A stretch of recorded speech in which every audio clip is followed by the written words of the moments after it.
Something happens in the split second after the ball hits the net.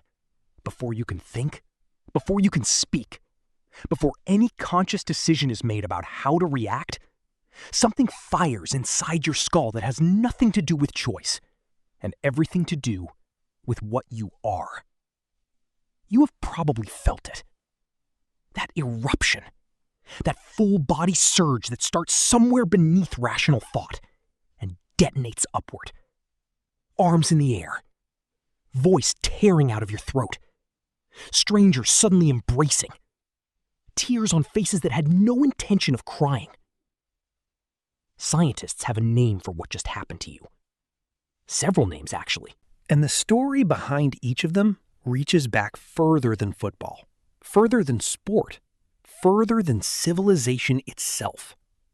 To understand what your brain does in the moment your team scores, you first have to understand what your brain thinks it is doing at all times. Your brain is not primarily a thinking machine. It is a survival machine that learned to think. Every system inside it, every chemical, every electrical signal, every region and pathway evolved to answer one question above all others. Are we safe? And are we winning? That question was not abstract for your ancestors. It was literal. The group that won had food. The group that lost went hungry. The group that dominated its rivals survived to pass on its genes. The group that was dominated did not. Your brain evolved inside that world, and it still runs on that world's operating system. This is where dopamine enters the story. Dopamine is not the pleasure chemical. That is one of the most common misunderstandings in popular neuroscience. Dopamine is the anticipation chemical.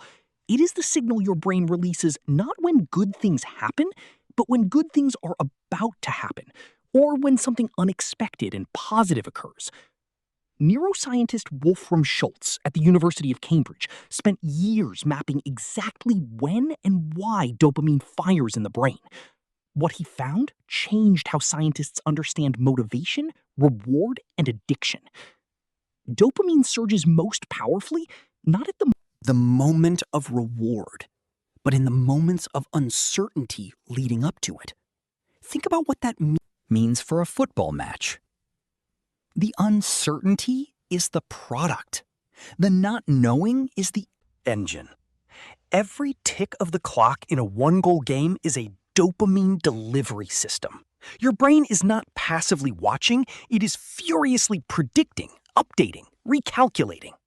And when the goal finally comes, when the uncertainty resolves in your favor, the dopamine surge is proportional to how unexpected the outcome was.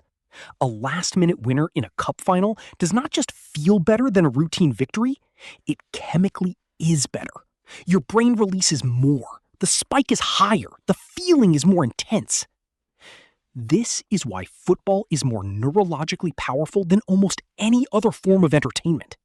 A film has a predictable structure. A song resolves in expected ways. But a live match is genuinely uncertain. Your brain cannot pre-calculate the ending. It has to stay engaged, stay alert, stay flooded with the chemicals of anticipation every single second.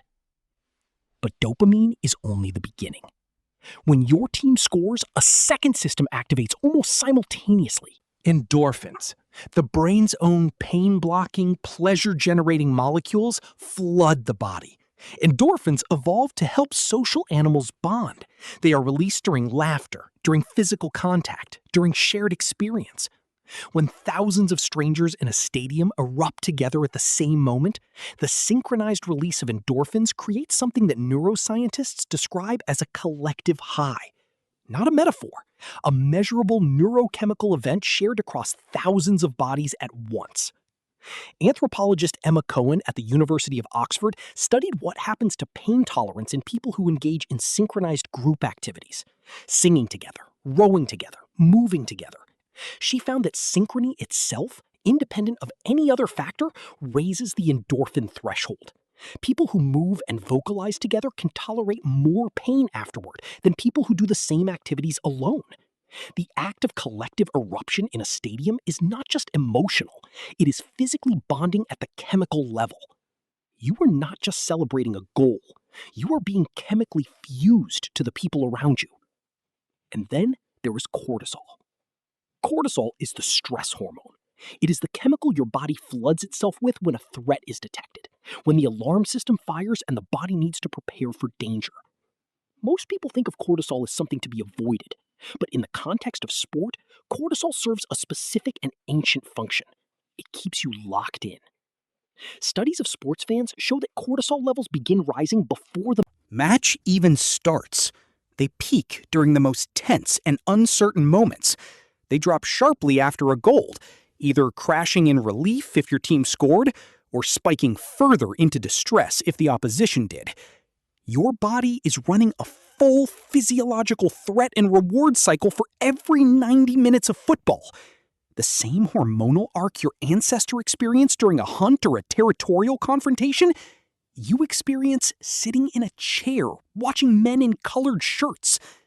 Your body does not know the difference. And this is perhaps the most astonishing thing of all. Researcher Paul Bernhardt and his colleagues at the Georgia Institute of Technology measured testosterone levels in fans before and after World Cup matches. They found that fans whose team won showed a significant rise in testosterone. Fans whose team lost showed a significant drop. Not the players, the fans. People who did not run a single meter, who did not touch the ball, who participated only as witnesses. Their hormone levels shifted as if they had personally competed and won or lost. Your body is not watching the game. It is playing it. This matters beyond the 90 minutes because testosterone affects confidence, risk tolerance, social dominance, and mood. And those effects linger for hours after the final whistle. The fan base of a winning team walks differently through the world after the match. They make bolder decisions. They feel more powerful. They carry the win in their bodies long after the television has been switched off. And the fans of the losing team carry the loss the same way.